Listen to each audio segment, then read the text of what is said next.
All right, thank you for joining me today. We're really excited to be here. I've got Kathy and Oren, the owners of Vermont Violins of Richelieu, with me today, and we're here to just celebrate our 30th anniversary as a company. Yeah, it's been a while.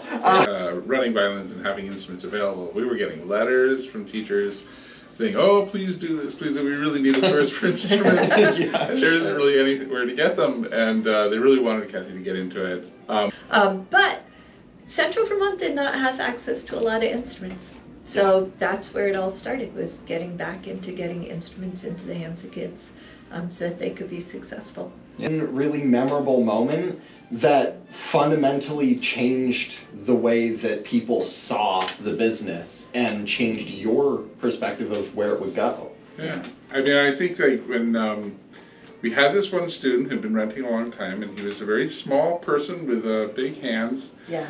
And the teacher really wanted a particular sized instrument, and we couldn't find an instrument that was really going to work for this child. Yeah. So we went to Germany and asked them if they would make it. Basically a 12-inch instead of a 12.5-inch half-size violin. I know. Why not? We thought that was like, that we figured that was normal. All the other ones did. And they just looked at us like, no.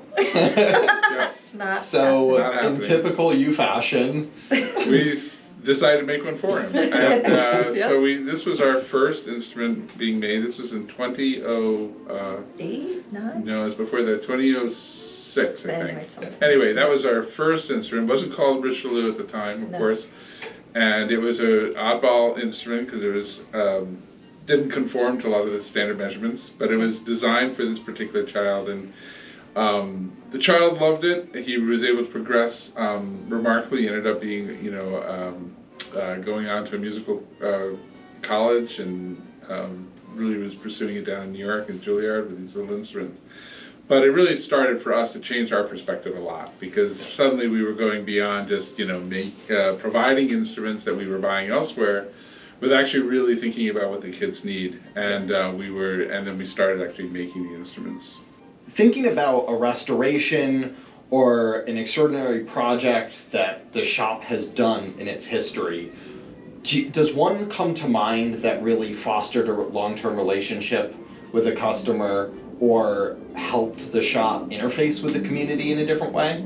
Yeah, I think the Violin is probably, because it came from this community. About 3 years for this instrument, getting it ready, and it wasn't the most valuable instrument we've ever had, but it certainly was a really important instrument, because through the whole process of getting it certificated and restored, and then putting in the hands of a local player that actually could play it afterwards, I mean, this instrument became, exactly as you said, a real interface between us and the community, as it was used in concertizing.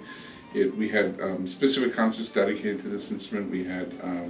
Well, the goal of the instrument was to help build our community and use it as a resource to get a really high-grade teacher to be excited about teaching and staying in the community, because so many people come and leave. Yeah.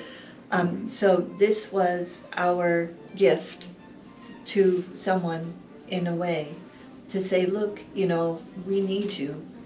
These are the things you can do with this instrument. Will you work with us?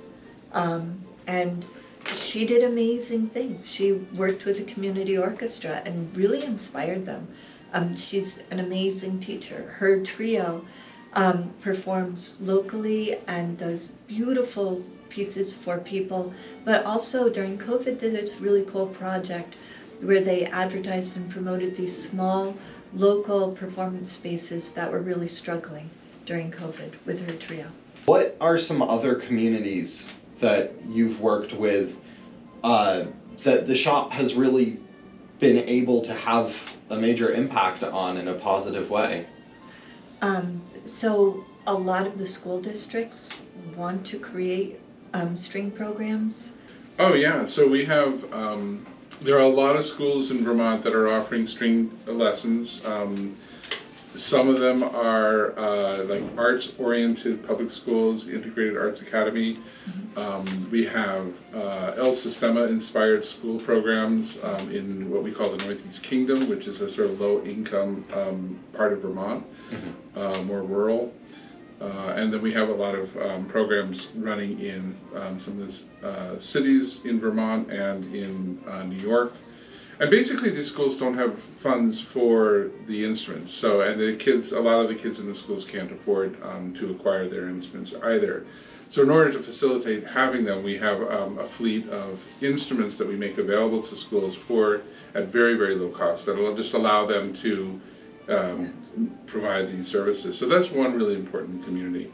Camps. Vermont's a very popular place to bring music camps for high-level students, and they're nice to have in the community because they come and they give concerts and they make themselves very available. I mean, I think that's like Green Mountain Chamber Music Festival has been fun to work with because they take their quartets and they move them around, to nursing homes. And we used to have them play out on Church Street in front of the shop all the time. Absolutely. And just get string instrument playing out there for kids and audiences to see. Yeah, we provide instruments all over the country to people using some innovative financing plans to help people access those instruments and bring those communities together too. So that's been another interesting community that we've been working with. Kathy, I'm going to start with you. Give me one goal that you really want to see the business strive towards for in the next decade and beyond. Yeah, I'd say sustainability. The climate change has been becoming more and more of an influence on all of our lives. It's certainly impacting the instrument community. Yeah. So we're working with Guiatone, compressed paper alternatives, densified wood alternatives, sustainably sourcing wood for our instruments and our community's string programs. Sustainably certified woods available to the building community in this country, so that other luthiers can have access to these materials. And back channeling it, we're really working with our suppliers to utilize these alternate materials. We're working with violin makers in Europe to jettison ebony, because it's a really rare wood, and to start using some of these alternatives. And we're also looking to incorporate more FSC or certified sustainably forested wood. So both working it through the supply chain vertically, as well as looking to make them available and being a real part of that transition nationally would be really exciting. Yeah. Yeah, I think I think hopefully that everybody watching will get their hands on some of the wood and products themselves so they can see what all the hype is about. Anyways, I think that's going to wrap it up. Thank you so much for sitting down and talking about this for a few minutes and just, having a bit of a reflection moment. And thank you all for watching so much. I hope you've enjoyed this little trip down memory lane.